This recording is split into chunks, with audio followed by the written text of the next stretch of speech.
Every culture, to varying degrees, upholds some standard of hospitality. So, for example, in America, it's pretty common for us to ask our guests prior to their arrival if there are any food preferences or if there are any food allergies that we should be mindful of. We give our guests our attention during their stay, and we try to create a clean, welcoming space that is appropriate to receive them. But no culture around the world, or probably in all of history, holds a candle to the hospitality that was proper to the ancient Jewish life. And the reason is because the standard bearer for all of the Jews, when it came to showing real hospitality, is their father Abraham, as demonstrated in this event in his life we heard about this evening. Go back and listen to the descriptors that express how Abraham responds when he sees these three men outside of his tent. It says that he bows to the ground and he begs these men that they would be his guests. He bathes their feet for them and gives them water. He chooses the choice cattle to prepare for a meal, and then the meal that he ultimately provides is just over the top. He's got curds and milk and fresh bread and beef.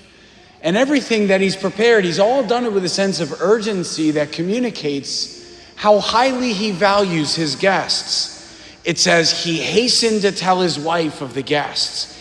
He cried out to the servants, "Quick, 3 measures of flour." He ran over to the herd to pick the cattle. And then as they recline in the shade and eat, he stands there in the summer's heat of the Middle East to wait on them as their servant. Are you impressed? What if I told you that he's doing this at 99 years old, having only recently just been circumcised? Are you impressed now? Not even the Italians can keep up with this level of hospitality. And so from that moment on, the ancient Jews held him as the standard, and they would say that they must receive a guest as if they were receiving God himself into their homes. In fact, this was so deeply rooted in them, even in the New Testament, we find in the letter to the Hebrews, "Do not neglect to show hospitality to strangers, for thereby some have entertained angels unawares." Now, I'm saying this to you because it is pretty normal for Martha to get a bad rap for, quote, being busy about many things. But folks, culturally speaking, there's a lot of pressure here in this situation. And I think that pressure is actually kind of the point of the readings. The Lord knows each of us experience at various moments in our lives high-level stress. What do we do with that is the issue that the Lord and the Word are trying to tackle. Now, that high-level stress comes in a variety of forms, whether we're parents trying to be attentive to the endless needs of our children, rushing to every sports game or college visit or a banquet event. All of us keeping up with the various chores that we have programmed for ourselves, following through with the home improvement ambitions, balancing the finances, setting health goals, and then actually striving to try to meet them. All of this while trying to continue to be competitive at work. Folks, it's a lot. And then just when you think you got it all done, you look outside and you still haven't cut the grass.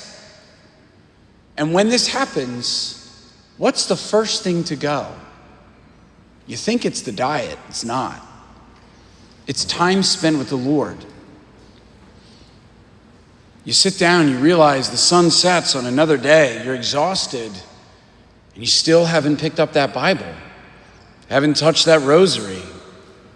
Man, I didn't meditate at all this week. I walked past the chapel, never visited Jesus in the Eucharist once. I just got so caught up.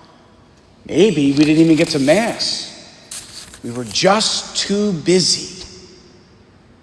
I say this because I can speak from experience. The struggle is real, and Martha is right there in the struggle. Jesus is literally in her house, and she isn't listening to a word that he's saying because the bruschetta has to come out. And you can tell that it's gone too far. If you go back to the original text, the Greek, it doesn't say that she came to Jesus and said, and then the complaint about Mary not helping. That's not what it says. The language of the Greek is she stands over him, which is what one does in a position of authority. So her rebuke of Mary is also a rebuke of the Lord. Do you not care? Blah, blah, blah, blah, blah. It's gone too far. Man does not live by bread alone, Jesus will say, as he's quoting Deuteronomy to the devil. Well, guess what, Martha? We also don't live by appetizers alone. We live instead by every word that proceeds from the mouth of God, and he's sitting on her couch and she's missing it. She's so focused on the focaccia bread, she's missing the bread of life. And what she doesn't know is her time is running out. Jesus' visitation comes during his march toward Jerusalem. He's going to be put to death. You need to hear what I'm saying. You can imagine the urgency in his mind. But we're not in a much different situation. Our own mortality is always in front of us, which begs the question about how we use our time.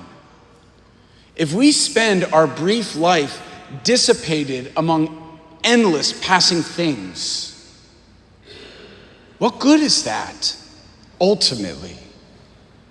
There's always some good, but it's usually not eternal. Martha, Martha, you are anxious about many things, but only one thing is necessary. Mary has chosen the better portion, which will not be taken from her. Choose the same portion. Put Jesus on your calendar and put him there first, and then fill in around him everything else. When we do this, I am sure we will discover we are probably stressing about the wrong issues. And what I can guarantee you we will achieve is the hospitality the Lord really seeks.